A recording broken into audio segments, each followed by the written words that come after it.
रूस ने यूक्रेन के एटमी सेंटर पर हमला इसलिए कर दिया है क्योंकि यूक्रेन ने बीती रात रूस में अब तक का सबसे बड़ा हमला कर दिया। यूक्रेन ने पहली बार रूस के 12 प्रांतों में इतना बड़ा हमला किया है। यह पहली बार है जब हमले के लिए यूक्रेन ने यूरोपीय देशों के एयर स्पेस का इस्तेमाल किया है। सवाल यही है कि जिस वक्त पोलैंड में रूस के ड्रोन हमले की वजह से रूस और नेटो में तनाव चरम पर पहुंच गया है, उस वक्त रूस में इतना बड़ा हमला कर ज़ेलेंस्की करना क्या चाहते हैं?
यूक्रेन युद्ध को 4 साल होने वाले हैं, लेकिन यह पहली बार है कि यूक्रेन ने रूस की धरती पर इतना बड़ा, इतना भीषण, इतना विध्वंसक और इतना भयावह हमला किया है।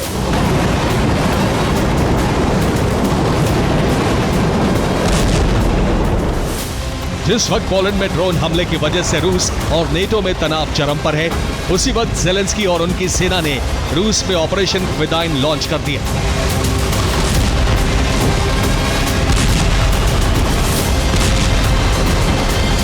इस ऑपरेशन के तहत ज़ेलेंस्की की सेना ने रूस के 12 शहरों में एक साथ जबरदस्त बमबारी की।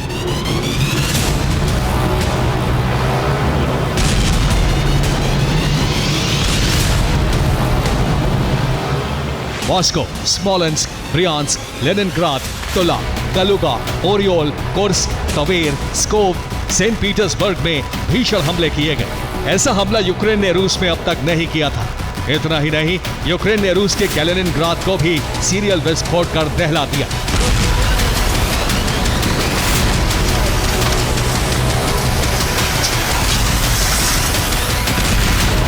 यूक्रेन ने रूस में न सिर्फ पहली बार इतना बड़ा हमला किया है, बल्कि पहली बार हमले के लिए यूरोपीय देश पोलैंड और बाल्टिक देशों के एयर स्पेस का इस्तेमाल किया।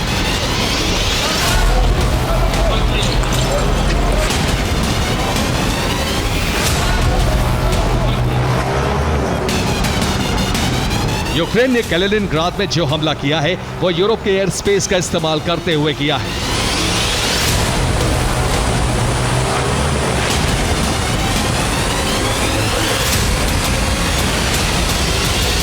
रिपोर्ट के मुताबिक यूक्रेन के हमले की वजह से कैलिनिनग्राद में न सिर्फ रूसी सेना का ठिकाना तबाह हो गया, बल्कि कई इमारतें बर्बाद हो गई। इतना ही नहीं, रूसी सेना से जुड़े 2 पावर स्टेशन में भी आग लग गई।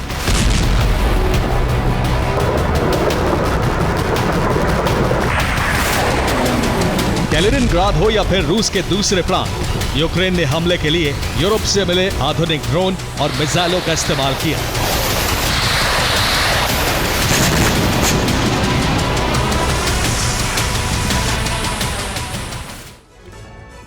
तो मॉस्को हो या स्मोलेंस्क, ब्रियांस्क हो या फिर लेनिनग्राद, तुला हो या फिर कलुगा, ओरियल हो या फिर Kursk, Tver, Pskov, Saint Petersburg और कैलिनिनग्राद, यहां पर यूक्रेन ने एक साथ धावा बोला।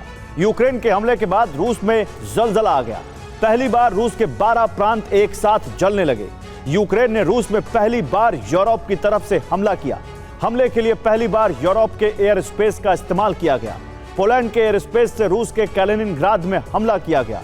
पश्चिमी रूस में यूक्रेन ने अपनी धरती से किया ड्रोन हमला और मिसाइलों की बरसात कर दी। रिपोर्ट के मुताबिक यूरोपीय देशों से यूक्रेन को जो बारूद मिला है, उसी से ज़ेलेंस्की सेना ने रूस में तबाही मचाई। यूक्रेन ने हमले के लिए यूरोप के ड्रोन और मिसाइलों का प्रयोग किया।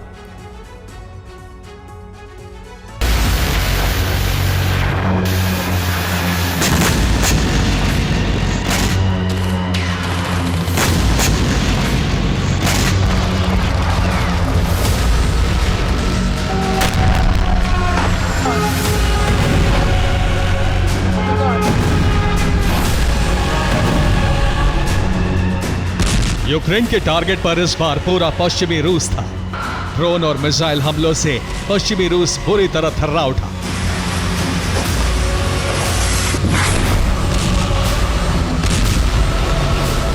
सबसे भीषण हमले स्मोलेंस्क में किए गए।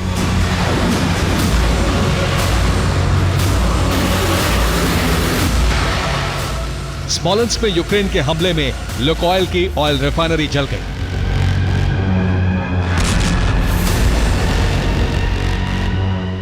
यूक्रेन के हमले में स्मोलेंस्क टीवी का टावर भी ध्वस्त हो गया।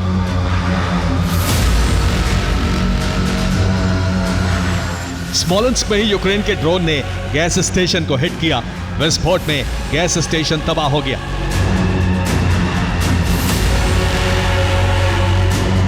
यूक्रेन ने सेंट पीटर्सबर्ग के उस्ट-लुगा पोर्ट को भी टारगेट किया। पोर्ट को नुकसान पहुंचा है। यूक्रेन ने सेंट पीटर्सबर्ग में करीब 50 ड्रोन फायर किए। रूस ने 30 ड्रोन इंटरसेप्ट कर लिए।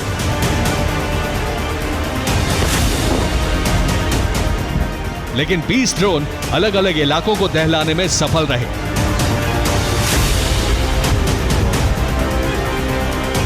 यूक्रेन के हमले से रूस के लेनिनग्राद में 5 इलाकों में इमरजेंसी लग गई। लेनिनग्राद में रूस के ऑयल पोर्ट को भी नुकसान पहुंचा है। रूस की राजधानी मॉस्को में 5 जगहों पर धमाके हुए। विस्फोट की वजह से कई इमारतों में आग लग गई।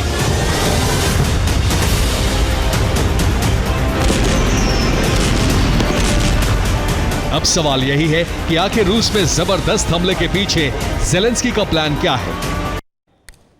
तो सवाल यही है कि रूस में इतने बड़े हमले के पीछे ज़ेलेंस्की की खतरनाक साजिश क्या है? दरअसल पोलैंड में हमले के बाद रूस नेटो में तनाव है।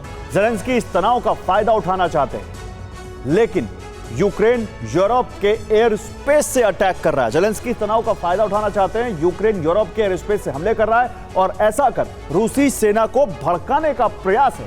रूस को यूरोप में हमले के लिए उकसाया जा रहा है। यूरोप में हमला हुआ तो जंग में नेटो की एंट्री हो जाएगी। और सवाल यही है कि आखिर ज़ेलेंस्की को यह साजिश क्यों रचनी पड़ी? अब हम आपको इसका जवाब देते हैं।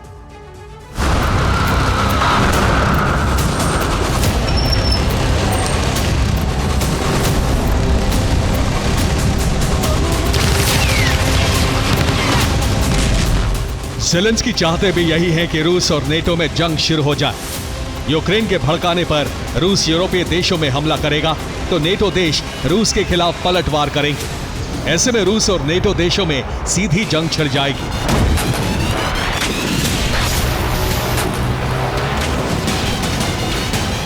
और इस तरह यूक्रेन पराजय से बच जाएगा। यही वजह है कि ज़ेलेंस्की रूस और नेटो की जंग को भड़काने में जुटे हैं।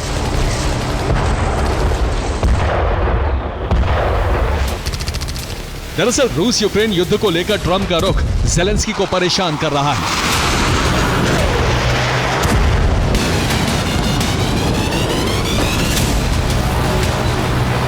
पोलैंड में रूस के ड्रोन हमले को डोनाल्ड ट्रंप ने गलती का परिणाम करार दे दिया है।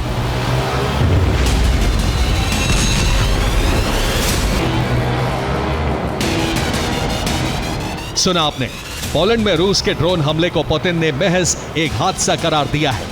यही बात ज़ेलेंस्की को परेशान कर रही है। ज़ेलेंस्की को बखूबी मालूम है कि बिना अमेरिकी मदद के वो जंग को जारी नहीं रख पाएंगे। इसीलिए ज़ेलेंस्की इस युद्ध को विस्तार देने में जुटे हुए हैं। अपनी इसी नीति के तहत ज़ेलेंस्की सेना रूस में भीषण हमले कर रही है। Bureau report, TV9 Bharatvarsh. तो नेटो देश पोलैंड रूस का टारगेट बन चुका है और इसके बाद पूरा यूरोप हाई अलर्ट पर है। पोलैंड ने कहा है कि रूस ने हमले जानबूझकर किए हैं। ये नेटो देशों की तैयारी को परखने वाला कदम था। इसके साथ ही पोलिश राष्ट्रपति ने कहा कि पोलैंड अपने दुश्मन से टकराने के लिए तैयार है और इस हमले के गंभीर परिणाम भुगतने होंगे। रूस के साथ पोलैंड ने एक्टिव वॉर भी शुरू कर दी है। इसके लिए यूक्रेन का इस्तेमाल किया जा रहा है। पोलैंड ने यूक्रेन में अपनी सेना भेजने का ऐलान कर दिया है और इसके साथ ही बेलारूस की तरफ से आने वाले ड्रोन रोकने के लिए सैन्य तैनाती भी बढ़ा दी है। देखिए कैसे पोलैंड पर हमलों के बाद यूरोप और रूस की जंग के आसार बन रहे हैं। रूस के पोलैंड पर हमले कोई तकनीकी चूक नहीं बल्कि सोची समझी रणनीति के तहत किए हैं।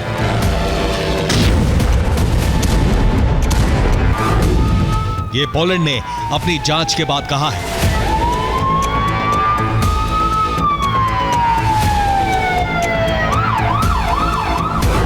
पोलैंड ने जांच में पाया है कि हमले शाहिद और गारबेरा ड्रोन से किए गए। रूस की तकनीकी चूक का दावा एकदम गलत है। गारबेरा और शाहिद ड्रोन में प्लास्टिक के अतिरिक्त फ्यूल टैंक लगाए गए। इन टैंकों से ड्रोन की फ्लाइंग रेंज बढ़ गई। हमले के लिए बेलारूस के एयर स्पेस का इस्तेमाल किया गया। संभावित है कि पोलैंड की सीमा के करीब से बेलारूस पर हमले किए गए। पोलैंड ने यह भी दावा किया है कि रूसी सेना इन हमलों के जरिए यह परखना चाहती थी कि नेटो देश रूस के हवाई हमले रोकने के लिए कितने तैयार हैं। उनका क्विक रिस्पॉन्स कैसा होगा।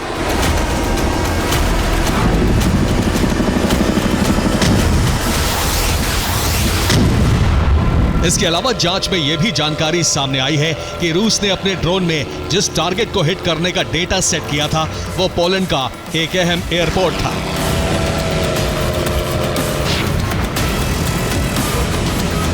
यह एयरपोर्ट है जसोव यासिन का, जो यूक्रेन के लवीव शहर से 135 किलोमीटर दूर है। इस एयरपोर्ट पर यूरोपीय हथियारों की खेप उतरती है। यहां से हथियार यूक्रेन को सप्लाई किए जाते हैं। रूस के ड्रोन इस एयरपोर्ट पर हमले करने के लिए भेजे गए थे। जांच के बाद पोलैंड के राष्ट्रपति कैरोल नारोकी ने कहा है कि दूसरे विश्व युद्ध के बाद पहली बार पोलैंड पर हमले हुए हैं। इन हमलों को रोकने के लिए नेटो को क्विक रिस्पांस फोर्सेस का इस्तेमाल करना पड़ा है। पोलैंड हमलों का जवाब देने के लिए तैयार है। संप्रभुता पर हमले करने वाले को इस हमले के गंभीर परिणाम भुगतने होंगे। रूस के हमलों के बाद पोलैंड ने अब यूक्रेन में अपनी सेना उतारने का फैसला कर लिया है।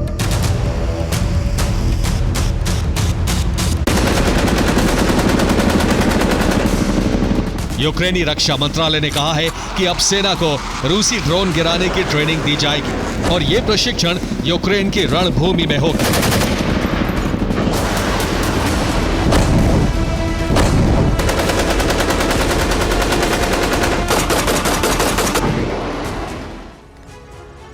तो पोलैंड के सैनिक अब यूक्रेन में के युद्ध क्षेत्र में जाएंगे। पोलिश रक्षा मंत्रालय ने कहा है कि यूक्रेनी सेना के साथ इन जवानों की ट्रेनिंग होगी। यूक्रेनी जवानों के साथ मिलकर इन्हें रूस के कामिकाज़े ड्रोन गिराने की ट्रेनिंग दी जाएगी। इसके साथ ही इलेक्ट्रॉनिक वॉरफेयर सिस्टम से भी ड्रोन गिराने का अभ्यास किया जाएगा। लेकिन माना जा रहा है कि ट्रेनिंग के बहाने पोलैंड अपनी सेना को युद्ध भूमि में तैनात कर रहा है, जो यूक्रेन की तरफ से जंग लड़ेगी। ऐसे में पोलैंड के इस कदम से रूस भड़क सकता है और पोलैंड पर नए सिरे से हमले हो सकते हैं।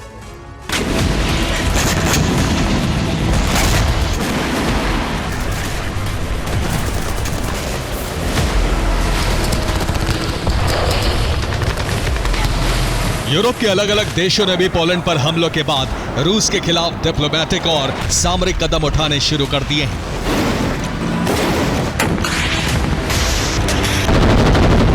स्वीडन ने स्टॉकहोम में रूस के राजदूत को तलब किया है।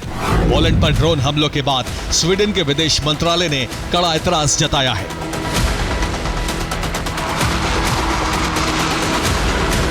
नेटो देशों को इस बात की चिंता है कि रूस के हमलों को 40 मिनट तक रोकने में उसके विमान नाकाम रहे।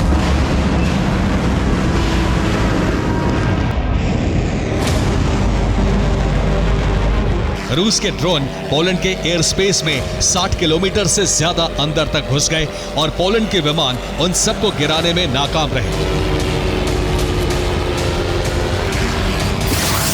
पोलैंड के विमान 19 में से केवल 4 ड्रोन को ही शुरुआती स्टेज में इंटरसेप्ट कर पाए। इसलिए नेटो देशों ने तय किया है कि अब यूक्रेनी सीमा के आसपास एयर पेट्रोलिंग बढ़ाई जाएगी।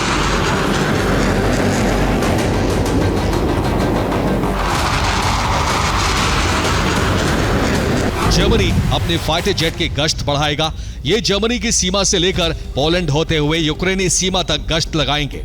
अगर रूस के ड्रोन पोलैंड की सीमा के 20 किलोमीटर करीब तक जाते हैं तो नेटो फोर्सेस एक्टिव हो जाएंगी।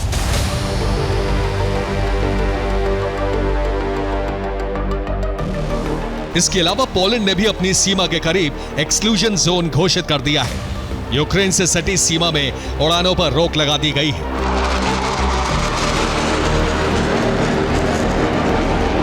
यूक्रेन की सीमा के करीब बने एयरपोर्ट्स पर अर्ली वार्निंग रडार सिस्टम की तैनाती बढ़ाई जा रही है ताकि हवा में किसी भी तरह के प्रोजेक्टाइल को बहुत लंबी दूरी से ट्रेस किया जा सके। ऐसा होने से पोलैंड और नेटो के विमान खतरे को समय रहते पहचान लेंगे और उसे नाकाम करने के लिए तैयार हो जाएंगे। इसके साथ ही पोलैंड ने बेलारूस से सटी सीमा पर बड़े पैमाने पर अपनी फौज तैनात करनी शुरू कर दी।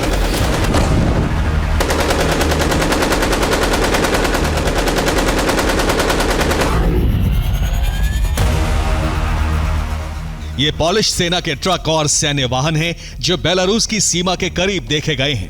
ये पॉइंट 0 पर तैनात हो चुके हैं और किसी भी तरह के खतरे से निपटने को तैयार हैं।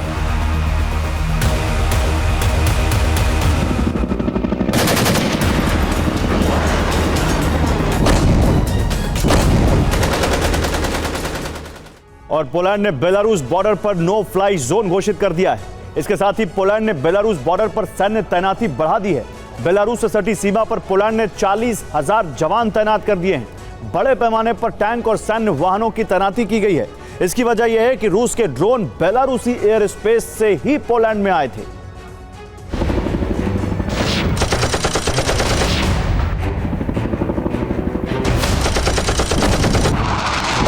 पोलैंड रूस के ड्रोन हमलों के बाद स्पेशल अलर्ट पर है। इसके साथ ही नेटो और यूएनएचआरसी में भी इस मामले को उठाया जा रहा है।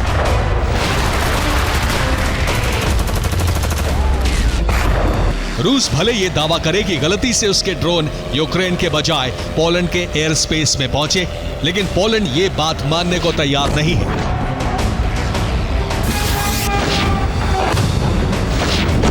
पोलैंड ने बेलारूस फ्रंट पर जंग की तैयारी कर ली है।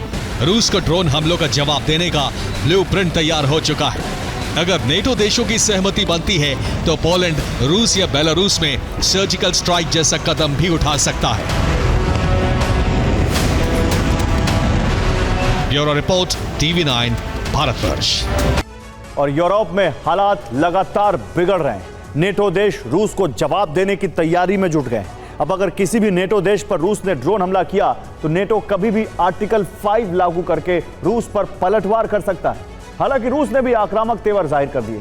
बेलारूस में 40,000 सैनिकों की तैनाती करके युद्धाभ्यास किया जा रहा है, जबकि बाल्टिक सागर में वॉरशिप और न्यूक्लियर सबमरीन की तैनाती कर दी है, जो सीधा संकेत है कि यूरोप में कभी भी घमासान शुरू हो सकता है।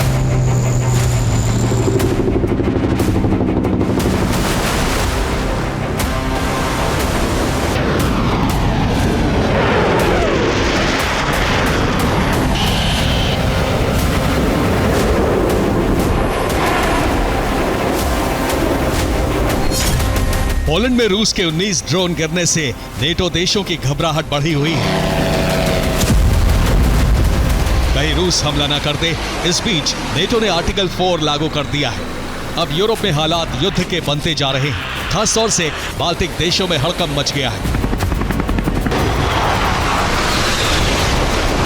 नेटो ने बाल्टिक देशों में बड़ी तैनाती की है, जबकि रूस ने बेलारूस में वॉर ड्रिल शुरू कर दी है। नेटो और रूस के आक्रामक तेवर बता रहे हैं कि यूक्रेन के बाद युद्ध का एपिसेंटर बाल्टिक देश या फिर बेलारूस में से एक हो सकता है।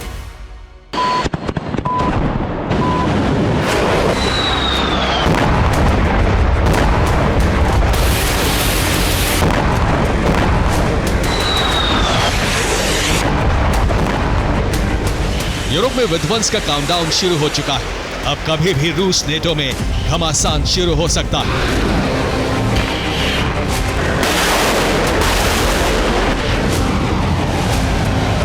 दोनों तरफ से बड़े युद्ध की तैयारी की जा रही है। नेटो ने कई फ्रंट पर बड़ी तैनाती की है।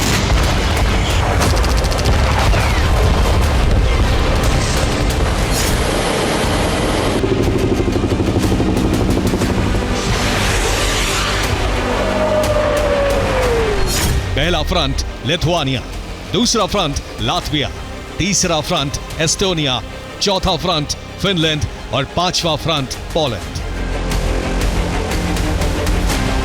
इनमें से 2 फ्रंट पर अमेरिका न्यूक्लियर हथियारों की तैनाती करने जा रहा है। वो तैनाती कहां होगी ये टॉप सीक्रेट है। जबकि पोलैंड में पहले से ही अमेरिका का एटमी बेस है।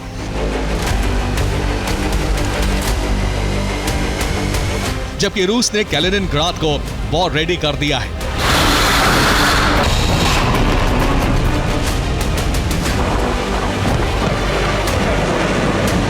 साथ ही बॉर्डर पर मजबूत घेराबंदी की है ताकि नेटो हमला करता है तो हर हमले को नाकाम किया जा सके और बाल्टिक में रूस का दबदबा कायम रह सके।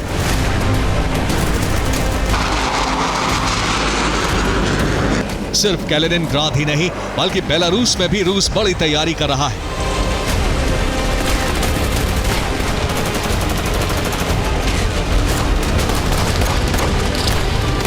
हालांकि इसे नाम बेलारूस की सैन्य तैनाती दिया जा रहा है, जबकि इसके पीछे क्रेमलिन का गेम प्लान है।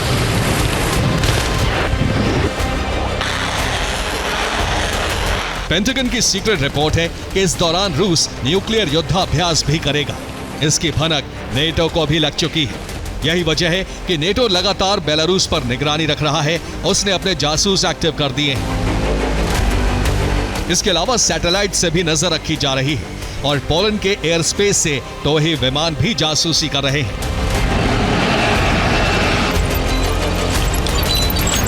बेलारूस से रूस की 1283 किलोमीटर लंबी सीमा लगती है, जबकि यूक्रेन से 1084। इसके अलावा पोलैंड से 398 किलोमीटर की सरहद है और लिथुआनिया के साथ 678 किलोमीटर लंबी सीमा और लातविया के साथ 172 किलोमीटर लंबा बॉर्डर है।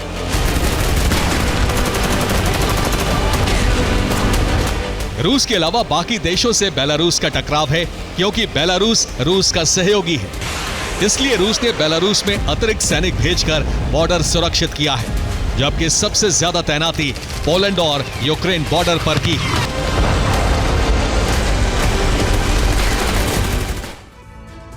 और अब रूस नेटो देशों को ज़पैड एक्सरसाइज के जरिए धमकाने की तैयारी में है। ज़पैड युद्धाभ्यास 12 सितंबर से 16 सितंबर तक किया जाना है। पोलैंड और बाल्टिक देशों के बॉर्डर पर युद्धाभ्यास हो रहा है। इसमें रूस बेलारूस के सैनिक शामिल हैं, जबकि रूस के कैलिनिनग्राद बेस पर भी वॉर ड्रिल होगी। बाल्टिक सागर में नेवल ड्रिल की जाएगी। यह युद्धाभ्यास सीधे तौर पर बाल्टिक देशों को चुनौती है और पोलैंड को रूस का अल्टीमेटम है। इस युद्धाभ्यास में रूस बेलारूस के 30,000 सैनिक शामिल हैं, 380 फाइटर जेट हैं, 100 कॉम्बैट हेलीकॉप्टर शामिल हैं, 300 टैंक बम गोले बरसा रहे हैं, 450 आर्टिलरी यूनिट तैनात की गई है। जबकि बाल्टिक सागर में रूस ने 20 वॉरशिप भेजे हैं। साथ ही 5 सबमरीन को युद्धाभ्यास में शामिल किया गया है।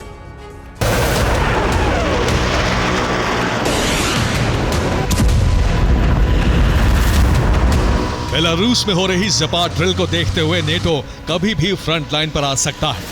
हालांकि रूस को बैकफुट पर लाने के लिए तैयारी शुरू कर दी है।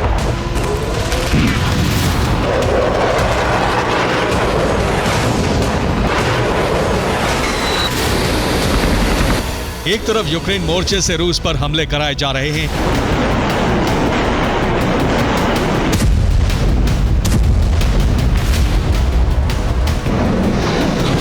इसके अलावा नेटो देशों में तैनाती बढ़ाई जा रही है।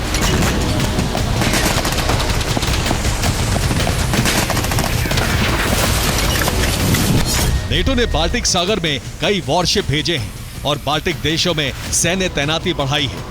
जर्मनी ने 30 साल बाद पूरे देश में एयर रेड अलर्ट के सायरन बजाए। ब्रिटेन और फ्रांस ने पोलैंड फाइटर जेट भेजे हैं। पोलैंड ने रूस और बेलारूस सीमा को सील कर दिया है। लातविया और लिथुआनिया ने अपने एयर स्पेस बंद कर दिए हैं। फ्रांस ब्रिटेन की वायुसेना साथ मिलकर एयर पेट्रोलिंग कर रही है। दोनों के जेट पोलैंड से लेकर बाल्टिक सागर तक निगरानी रखेंगे। इसके अलावा ब्रिटिश नेवी ने एलिफेंट वॉक की और अमेरिका ने रूसी सीमा के करीब B-2 बॉम्बर तैनात करके एंटी शिप बम गिराने का अभ्यास किया।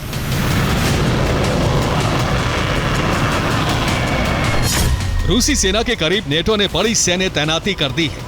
पोलैंड की सुरक्षा के लिए फ्रांस ने अभी 3 राफेल जेट भेजे हैं, जबकि आगे की रणनीति के लिए नेटो चीफ और ब्रिटिश प्रधानमंत्री और फ्रांस के राष्ट्रपति मैक्रो ने बातचीत की।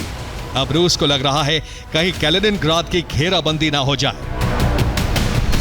बाल्टिक के पास रूस का एटमी बेस कैलिनिनग्राद पड़ता है, जिसकी सीमा बाल्टिक देश लिथुआनिया से लगती है।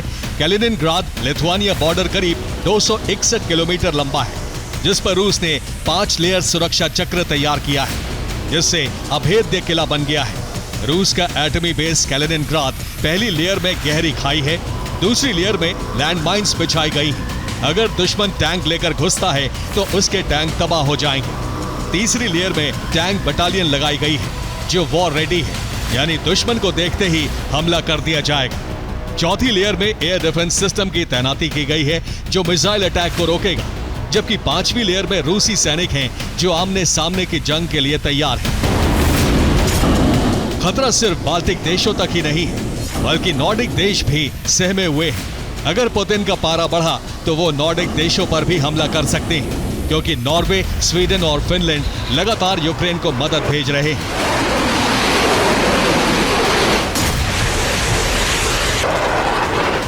जैसे हालात बन रहे हैं, उससे लग रहा है कि रूस का स्पेशल ऑपरेशन कभी भी शुरू हो सकता है। इससे बाल्टिक देशों में हड़कंप मचा है, जबकि पुतिन की सवाल की गैप पर भी नजर है।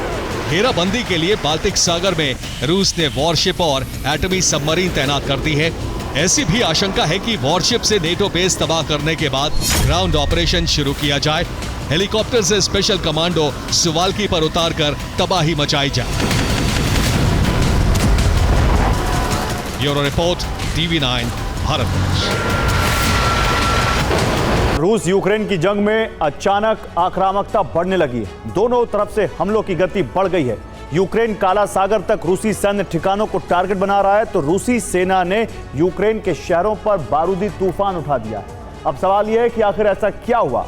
यूक्रेन किस रणनीति के तहत आगे बढ़ रहा है और पुतिन ने किस अभियान को गति देने का फैसला किया है? देखिए इसका जवाब इस रिपोर्ट में।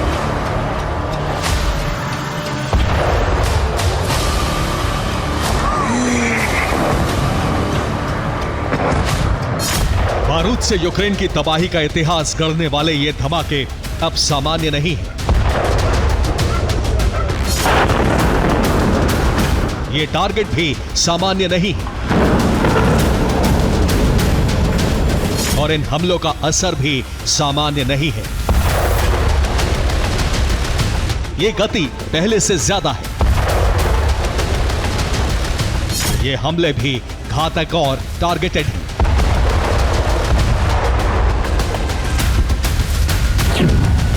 लेकिन सवाल यह है कि आखिर रूस की तरफ से हमले तेज हुए क्यों?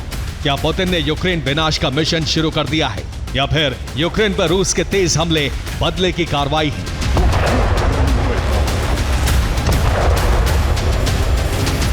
इन प्रश्नों का कोई सटीक उत्तर नहीं है, लेकिन हाल ही में यूक्रेन के काला सागर में हुए हमलों के बाद बढ़ी रूस के हमलों की गति बता रही है कि पुतिन का क्रोध भड़क गया है और इस क्रोध की अग्नि में पुतिन अब यूक्रेन को भस्म करने के लिए बारूदी तूफान उठा रहे हैं।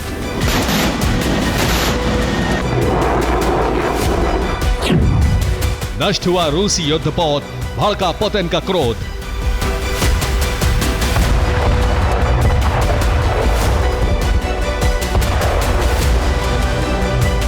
दरअसल काला सागर में यूक्रेन ने रूस के एक पोत को निशाना बनाया है। यूक्रेन ने हमलावर ड्रोन से इस पोत को नष्ट करने की कोशिश की, जिसके बाद दावा किया गया कि इस हमले में रूस का युद्धपोत नष्ट होकर समुद्र में डूब गया।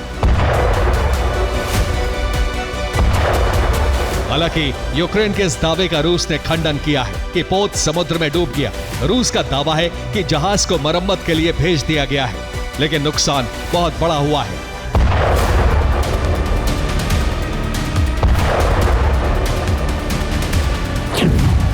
क्योंकि जिस जहाज को यूक्रेन ने टारगेट किया था वो MPS V07 वर्ग का बहुउद्देशीय पोत है।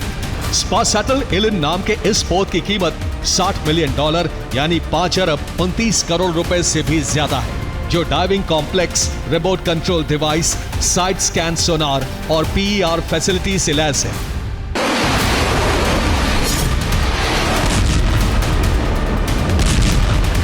लेकिन इस पोत को जो नुकसान हुआ है उसमें नेविगेशन और कम्युनिकेशन सिस्टम पूरी तरह नष्ट हो चुका है और जहाज के कप्तान बुरी तरह से घायल हो गए हैं, जिसके बाद पुतिन का क्रोध भड़क गया और रूसी सेना एक्शन में आ गई,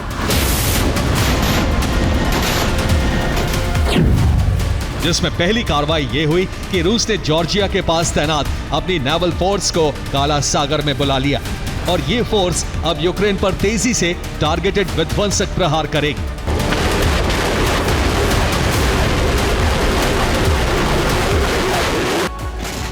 इसके अलावा रूस की ड्रोन यूनिट ने निप्रोपेट्रोवस्क में यूक्रेन फोर्स की रोटेशन लाइन नष्ट कर दी है। रूसी ड्रोन अपनी पोजीशन बदल रहे यूक्रेनी सैनिकों को ही टारगेट बना रही है। हालांकि दावा यह भी है कि रूस के ड्रोन हमलों के बाद यूक्रेन में मर्सनरीज का जमावड़ा लगने लगा है, जिन्हें अब रूसी सशस्त्र बल और ड्रोन यूनिट अपना शिकार बना रहे हैं, जिसका प्रमाण है साउथ डोनेट्स्क की दिशा में रूस की कार्रवाई, जहां अमेरिका के मैक्स प्रो आर्मर्ड व्हीकल्स नष्ट किए गए हैं और इस कार्रवाई को मोटराइज्ड राइफल ब्रिगेड के स्टॉर्म ट्रूपर्स ने अंजाम दिया है। हालांकि रूसी सेना ने जिस आक्रामकता के साथ यूक्रेन के पूर्वी और दक्षिणी हिस्से को बारूद से दहलाया है, उसके सामने ये कार्रवाई छोटी ही लग रही है।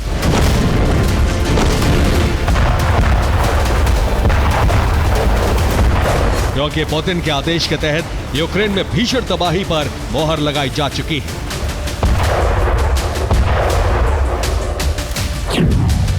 निप्रोपेट्रोवस्क, कीव के अलावा रूस ने यूक्रेन के चेर्निहिव की औद्योगिक इकाई सुमी शहर के रिहाइश को बमबारी से दहला दिया है। इसमें सुमी के कैथेड्रल की तबाही का प्रमाण ये वीडियो है। इसमें टॉर्नेडो एस MLRS और ड्रोन के इस्तेमाल से BM-21 ग्रैड को नष्ट कर दिया गया। यही नहीं, कॉन्स्टेंटिनोवका के पास AFU की 33वीं ब्रिगेड पर भी फैब 250 से विध्वंसक कार्रवाई हुई। तो वहीं रूस ने अपनी कार्रवाई से निप्रोपेट्रोवस्क क्षेत्र के सोस्नोवका की बस्ती पर नियंत्रण कर लिया है।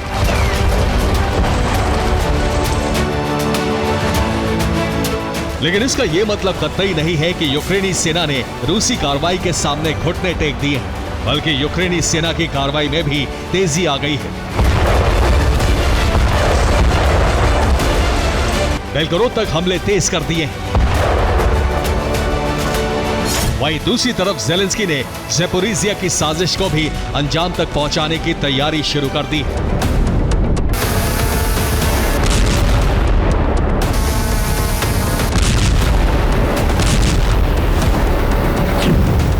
रूसी हमलों के बीच ज़ेपोरिज़िया न्यूक्लियर पावर प्लांट पर हमला हुआ है। यह हमला ड्रोन से न्यूक्लियर रिएक्टर को टारगेट बनाकर किया गया था, लेकिन रूस का दावा है कि इस हमले में ZNPP को कोई नुकसान नहीं हुआ।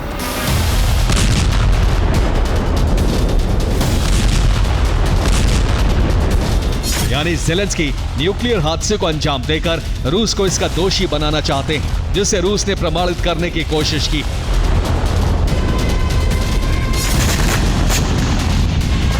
दावा है कि ज़ेपोरिज़िया की दिशा में यूक्रेनी वायुसेना का Su-27 दुर्घटनाग्रस्त हो गया है, जिसमें उसके पायलट की मौत हो गई है। यानी यूक्रेन खुद ZNPP को टारगेट बना रहा है। यही नहीं, दावा यह भी है कि यूक्रेनी सेना ने रूसी सेना की रसद लाइन को नष्ट कर दिया है, एक पुल को नुकसान पहुंचाकर कई क्षेत्रों तक रूसी सेना की पहुंच नामुमकिन कर दी है। इसके अलावा लगातार रूसी सेना को भी टारगेट बनाया जा रहा है, जिसका मतलब है कि ज़ेलेंस्की अब न्यूक्लियर विध्वंस की कोशिशों को कामयाब बनाना चाहते हैं। Bureau report, TV9 Bharatvarsh. और रूस और यूक्रेन के बीच जारी जंग में अब एक नया मोड़ आ गया है। रूस ने अपनी ड्रोन रणनीति पूरी तरह बदल दी है। नतीजा यह कि यूक्रेन ही नहीं, पूरा यूरोप रूसी ड्रोन हमलों से हिल गया है। फाइबर ऑप्टिक से लैस छद्म ड्रोन टैक्टिक्स और जेट इंजन वाले तेज रफ्तार ड्रोन ने यूक्रेनी डिफेंस को चौंका दिया है। सवाल यह है कि क्या यह नई रणनीति जंग को और लंबा खींच देगी? इस रिपोर्ट में देखिए। यह रूस की नई ड्रोन रणनीति बताने वाला सबसे नया वीडियो है। यूक्रेन की सड़कों पर रूस के ड्रोन मौजूद हैं। ये ड्रोन सही वक्त का इंतजार करते हैं।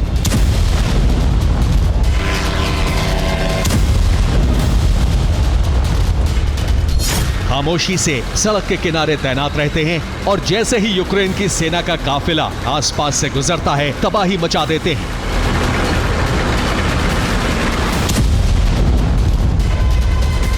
ये रूस के एम्बुश ड्रोन हैं, यानी रूस अब छद्म ड्रोन टैक्टिक्स के जरिए हमला कर रहा है।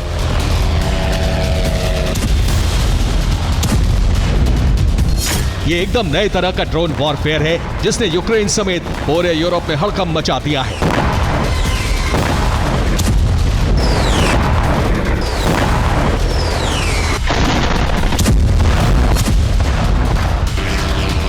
क्योंकि रूस अपनी ड्रोन नीति और ड्रोन हमलों का पैटर्न बार बार बदल रहा है। रूस ने अपने पुराने ड्रोन में नई फाइबर ऑप्टिक तकनीक फिट कर दी है। रूस अपने शाहे ड्रोन में जेट इंजन फिट कर रहा है। रूस ने अपने एम्बुश ड्रोन यूक्रेन की सड़कों के पास छिपा दिए हैं। खुद ज़ेलेंस्की ने भी माना है कि रूस हर 1 या 2 महीने बाद अपने ड्रोन में बड़े बदलाव कर रहा है। ड्रोन पैटर्न में बार बार हो रहे बदलाव की वजह से यूक्रेनी डिफेंस रूस के ड्रोन को सटीक तरीके से इंटरसेप्ट नहीं कर पा रहा है।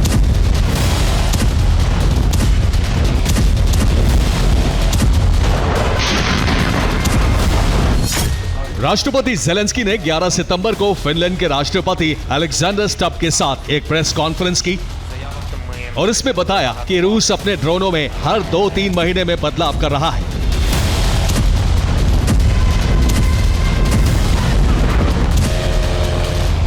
ये ड्रोन सड़कों और चौराहों पर छुप जाते हैं। जब कोई वाहन दिखता है तो वो तुरंत उड़ान भरकर तेजी से हमला करते हैं।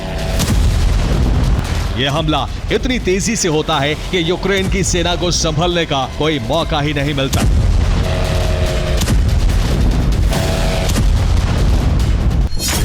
फाइबर ऑप्टिक केबल से जुड़े ये ड्रोन इलेक्ट्रॉनिक वॉरफेयर सिस्टम के लिए अदृश्य रहते हैं, क्योंकि जमीन पर खामोशी से इंतजार करते इन ड्रोन से कोई रेडियो सिग्नल ही नहीं निकलता।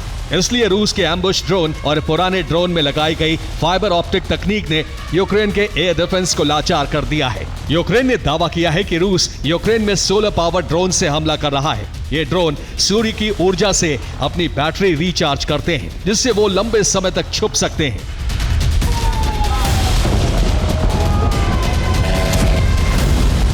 रूस की इस नई ड्रोन रणनीति का जवाब देने के लिए यूक्रेन को बार बार अपने इंटरसेप्टर को अपग्रेड करना पड़ रहा है।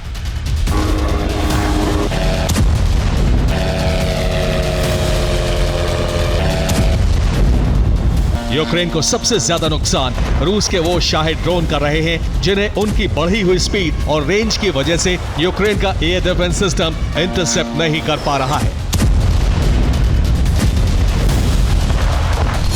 यूक्रेन ने दावा किया है कि रूस ने अब शाहे ड्रोन में जेट इंजन लगाना शुरू कर दिया है, जिससे इनकी रफ्तार 300 मील प्रति घंटे यानी करीब 483 किलोमीटर प्रति घंटे हो गई है। इससे पहले शाहे ड्रोन करीब 200 किलोमीटर प्रति घंटे की रफ्तार से उड़ान भर रहे थे। यूक्रेन यह भी दावा कर रहा है कि रूस ने अपने शाहे ड्रोन में नए मॉडम और कैमरे लगा दिए हैं, जिसके बाद अब ये शाहे ड्रोन FPV यानी फर्स्ट पर्सन व्यू ड्रोन में बदल गए हैं। यूक्रेनी रक्षा मंत्री डेनिस शमिहाल ने कहा है कि रूस की नई रणनीति का जवाब देने के लिए यूक्रेन को हर महीने 4 लाख ड्रोन बनाने होंगे। ब्रिटेन ने प्रोजेक्ट ऑक्टोपस के तहत यूक्रेन के लिए इंटरसेप्टर ड्रोन का मास प्रोडक्शन शुरू किया है। इनकी लागत शाहे ड्रोन की कीमत का सिर्फ 10% है। यानी रूस की नई ड्रोन रणनीति का जवाब यूक्रेन बेहद सस्ते ड्रोन की बमबारी करके देगा। दोनों दुश्मन देशों के बीच छिड़ा ये ड्रोन युद्ध इस जंग को और भी लंबा खींच देगा।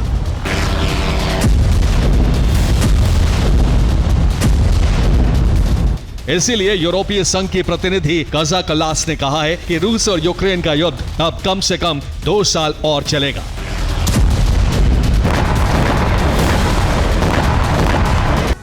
और कतर में हमास के ठिकाने पर इजरायल के हमले ने अब पूरे अरब रीजन में जंग का माहौल बना दिया है। एक तरफ खाड़ी देशों के गुट के रूप में साथ आने से रास्ता बन गया है, तो दूसरी तरफ नेतन्याहू की आक्रामकता ने जंग की चिंगारी को ज्वाला में बदलने का रास्ता तैयार कर दिया है। इस रिपोर्ट में देखिए अरब से बदले हुए समीकरणों की पूरी डिटेल।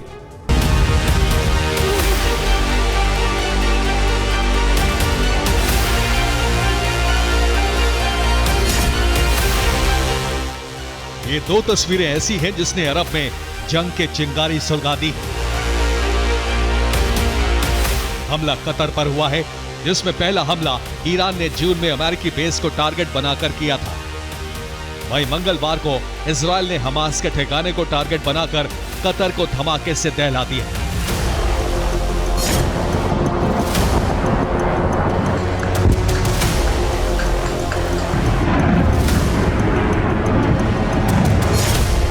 इसमें ईरान के हमले को फिर भी नजरअंदाज इसलिए किया जा सकता है क्योंकि टारगेट अमेरिका था।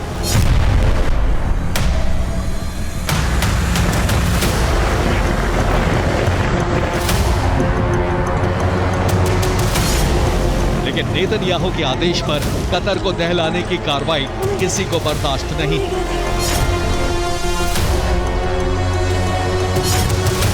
इस हमले के बाद इजरायल के खिलाफ एक पूरा गुट सक्रिय हो गया है। इस गुट में ज्यादातर अरब के देश शामिल हो चुके हैं। वहीं पाकिस्तान ने भी इस गुट को समर्थन दे दिया है।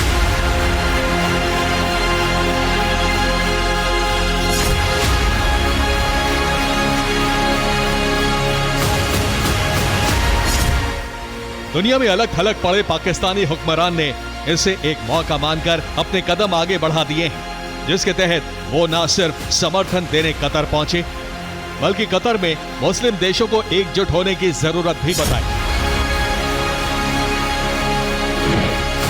लेकिन कतर को मिल रहे समर्थन ने ही नेतन्याहू की आक्रामकता को बढ़ा दिया है और इस आक्रामकता का प्रदर्शन है इजरायल में हुई एक बैठक, जिसमें गाजा वेस्टलैंड पर कब्जे पर मोहर लग गई है। इस बैठक में गाजा वेस्टलैंड पर कब्जे के लिए कानून भी पास कर लिया गया है। यानी नेतन्याहू ने फिलिस्तीन के वजूद को सिरे से नकार दिया है।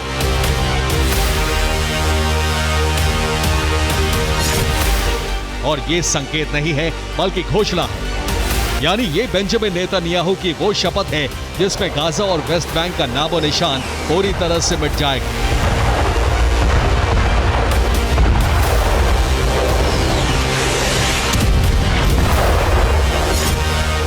इसी आक्रामकता को भांपते हुए संयुक्त राष्ट्र सुरक्षा परिषद ने एक विशेष बैठक बुला ली है, जिसमें एक सार्वजनिक फैसला लिया जा सकता है।